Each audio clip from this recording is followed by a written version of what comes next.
£9 million. That's how much British renters lost to rental scams last year alone. And if you think you're too smart to fall for one, the criminals running these operations are counting on exactly that. I've spent the past few weeks looking into how rental fraud works in this country. I've reviewed case files and analyzed the tactics fraudsters use to steal deposits from desperate tenants. What I found is a criminal industry that's become disturbingly sophisticated. These scammers target everyone from students searching for their first flat to professionals relocating for work. And here's the frightening truth. Many of these scams happen on platforms you probably use every day. Let me start with the numbers because they paint a grim picture. According to the National Fraud Intelligence Bureau, there were nearly 5,000 reported cases of rental fraud in 2024. The total losses reached almost £9 million. Those are just the cases that were actually reported. Many victims never come forward, either because they're embarrassed or because they don't know where to turn. The Home Office released these figures in March 2025 as part of their Stop Think Fraud campaign. What jumped out immediately was the age profile of the victims. People aged 18 to 39 account for nearly 3/4 of all rental fraud cases. That's 73%. Young people who are already struggling with record-high rents are being targeted specifically because of their desperation. These aren't naive teenagers being fooled by obvious cons. These are working adults, often with degrees, often in professional jobs, being systematically defrauded. Fraud Minister Lord Hanson called it an utterly shameful crime. He warned that it doesn't matter how streetwise or tech-savvy you think you are. Fraudsters will get to anyone who doesn't stop and think before handing over their money. But the real question is how these scams actually work, because understanding the mechanics is your first line of defense. The most common type of rental scam is the phantom listing. This is where fraudsters advertise properties that either don't exist, aren't available for rent, or don't belong to them. They steal photos from legitimate listings on sites like Rightmove, Zoopla, or Booking.com. They copy descriptions. They create professional-looking adverts that appear completely genuine. The price is usually the hook. In a market where rents have climbed sharply, a property listed significantly below market rate looks like a golden opportunity. That two-bedroom flat in Zone 2 for £1,200 when everything else is going for $1,800? It's almost certainly a scam. Once you express interest, the pressure begins. The scammer will tell you that other people are viewing the property. They'll say someone else is about to put down a deposit. They'll create a sense of urgency that overrides your normal caution. Then comes the request for payment. They'll ask for a holding deposit, a viewing fee, or the first month's rent up front. They'll often insist on payment through wire transfer, cryptocurrency, or international transfer services that are almost impossible to trace or recover. And then they disappear. In June 2025, LBC reported on a group of 4 friends in London who lost £5,000 to exactly this kind of scam. Joe Green, Maria Contuli, Paulina Kaspersak, and Eva Thomas found what appeared to be a legitimate 4-bedroom property in Archway, listed on both OpenRent and Rightmove. They viewed the flat with someone claiming to be an estate agent. Everything seemed above board. But then the property manager asked them to pay the holding deposit through an international transfer service because, they claimed, the landlord lived in Belgium. The group was already facing eviction from their current home, with only 2 weeks to find somewhere new.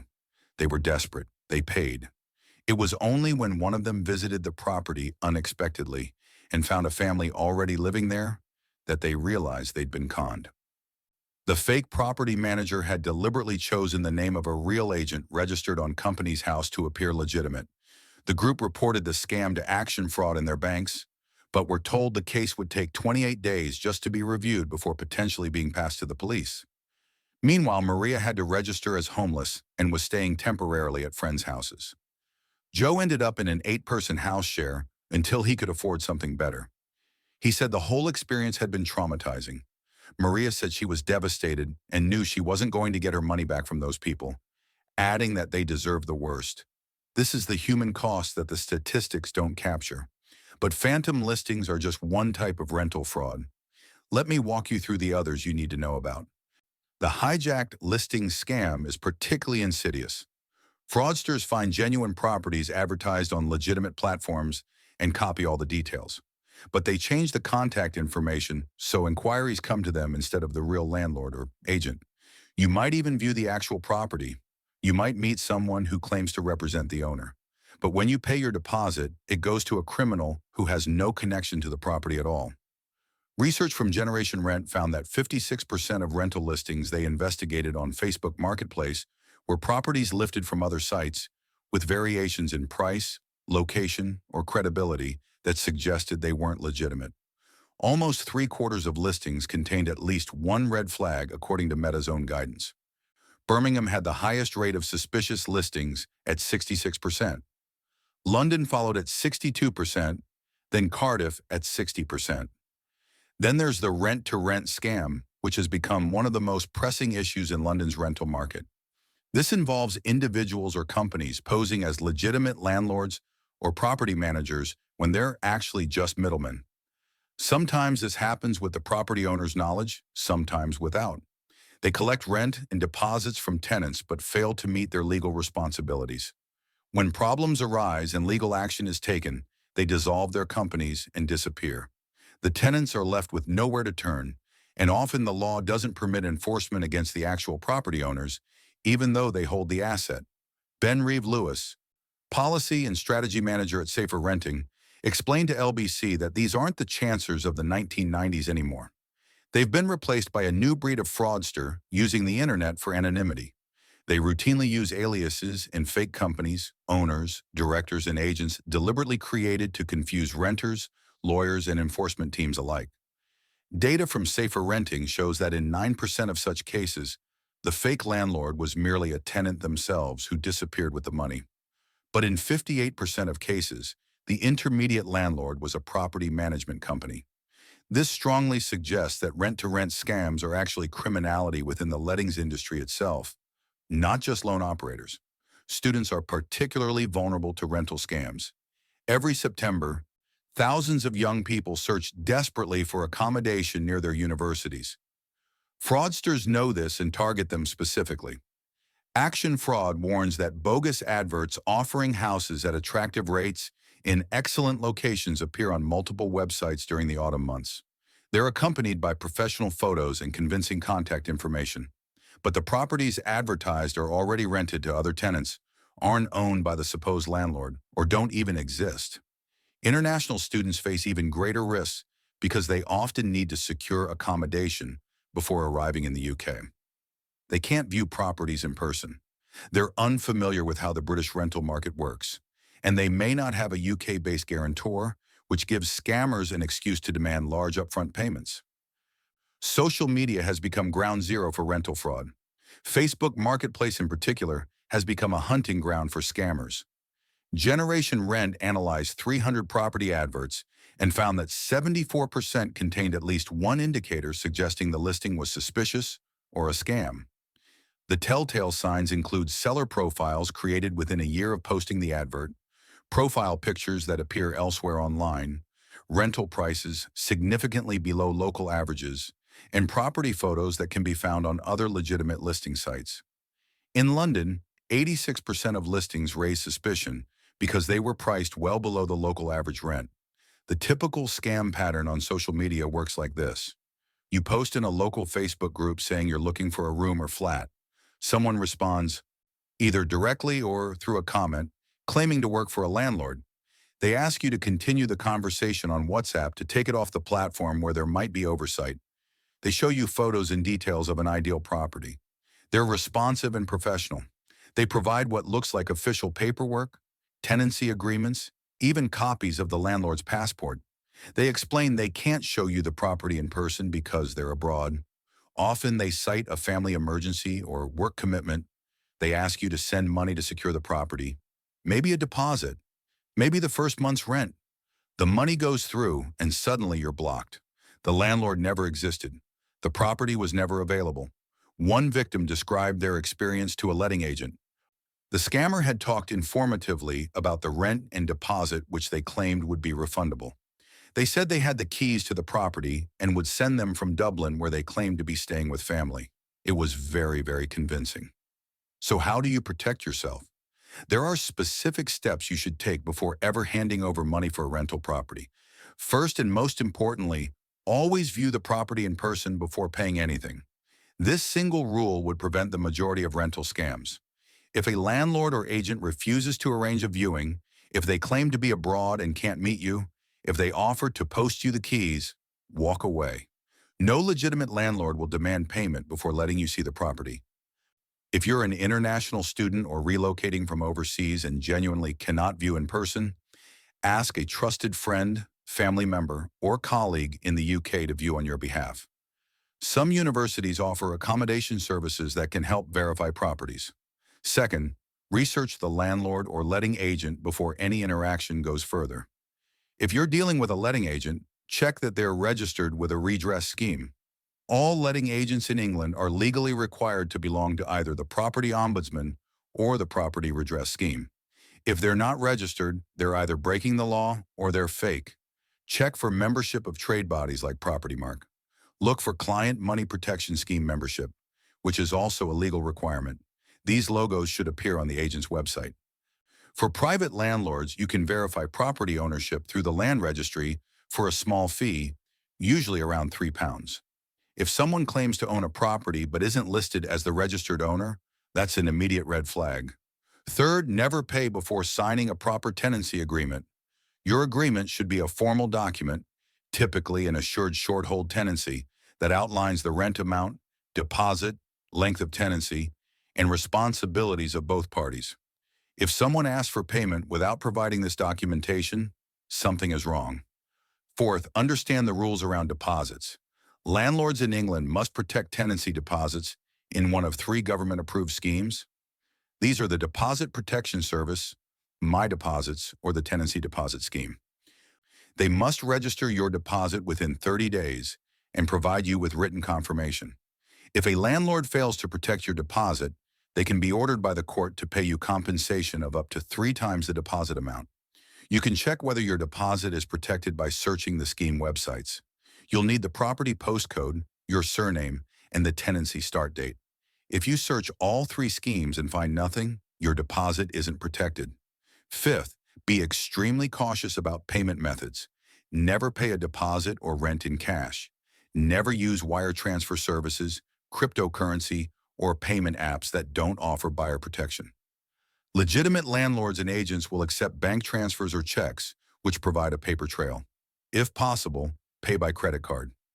Under Section 75 of the Consumer Credit Act, you may be able to get your money back if something goes wrong. Sixth, watch for the warning signs that indicate a scam. Prices significantly below market rate are almost always too good to be true. High-pressure tactics urging you to pay immediately should trigger alarm bells. Reluctance to meet in person or allow property viewings is a major red flag. Requests for unusual payment methods or international transfers suggest fraud. Vague or incomplete property descriptions, generic photos, and spelling errors in listings indicate unprofessional or fraudulent operators. Seventh, verify listings independently. If you find a property on social media, search for the same address on established portals like Rightmove or Zoopla.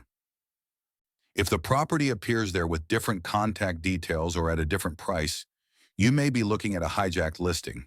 You can also do a reverse image search on property photos. Right-click any image and select Search Image with Google. If the same photos appear on other sites, particularly short-term rental platforms like Airbnb, the listing may be fraudulent. If you've already fallen victim to a rental scam, there are steps you should take immediately. Contact your bank as soon as possible. If you paid by bank transfer, your bank may be able to stop or recall the payment if you act quickly. Report the fraud and ask about the contingent reimbursement model code, which may allow for reimbursement in certain circumstances. Report the crime to Action Fraud, which is the National Reporting Centre for Fraud in Cybercrime in England, Wales, and Northern Ireland. You can reach them at 300 20 40 or through their website. In Scotland, contact Police Scotland directly. Keep all evidence. Save emails, messages, screenshots of listings, payment receipts, and any other documentation. This will be needed if the police investigate or if you pursue your money through other channels. Report the scam to the platform where you found the listing. Facebook, Spare Room, OpenRent, and other sites have processes for flagging fraudulent listings. Removing these adverts helps protect other potential victims. The government has launched its Stop Think Fraud campaign to raise awareness, but critics argue much more needs to be done. Tech companies running the platforms where these scams happen have faced calls to go further and faster in tackling fraud. In June 2025, a former letting agent named Sammy Dime was jailed for 4 years and 4 months after defrauding victims of over £200,000. He posed as a fake landlord, using his own flat in London for the scam, even while his own landlord was trying to evict him for not paying rent. Some of his victims were as young as 18, including international students who never recovered their money.